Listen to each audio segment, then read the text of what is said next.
বড়ি বানানোর ভিডিওটা তোমরা এত বেশি পছন্দ করেছো, আলহামদুলিল্লাহ 24 ঘন্টায় প্রায় 8 লাখ প্লাস ভিউ হয়েছে। ভিডিওতে অনেকেরই প্রশ্ন ছিল বড়ি কিভাবে রান্না করে, আবার অনেক আপুরা বলতেছো এটা খেতে মজা না, বাজে গন্ধ করে। তোমরা সবাই আমাকে এত এত ভালোবাসা দিয়েছো, এত এত প্রশ্ন করেছো, ভাবলাম একটা ভিডিওতে সবাইকে ক্লিয়ার করে দিই। আসলে বড়ি বানানোর পরে যদি প্রপার রোদ না পায় তাহলে বড়ি গন্ধ করে। এই জন্যই বড়ি বানানোর আগে সবসময় ওয়েদার দেখে তারপরে ডাল ভিজাতে হয়। আলহামদুলিল্লাহ আমরা যখন বড়ি বানিয়েছিলাম 2 দিনই সুন্দর রোদ ছিল।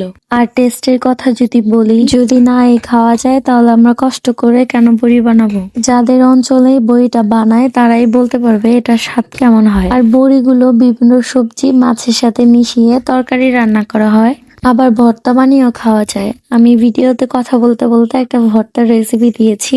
আর যারা প্রথম অবস্থায় বড়িটা খায় তাদের কাছে হয়তো বা ভালো নাই লাগতে পারে। আমার বাবার বাড়ি যেহেতু ঢাকায়, আমি যখন শ্বশুর বাড়িতে প্রথম এসেছি তখন বড়ি খেয়ে আমারও একটু খারাপ লাগতো। আর এখন আমি তো বড়ির ফ্যান হয়ে গিয়েছি। আমি আগেও অনেকবার বলেছি এক এক অঞ্চলের খাবার এক এক রকম, আপনার আমার টেস্ট ভিন্ন হতে পারে, এটাই স্বাভাবিক। কারা কারা বড়ি খেয়েছো, তোমাদের কাছে কেমন লাগে আমাকে জানাবা।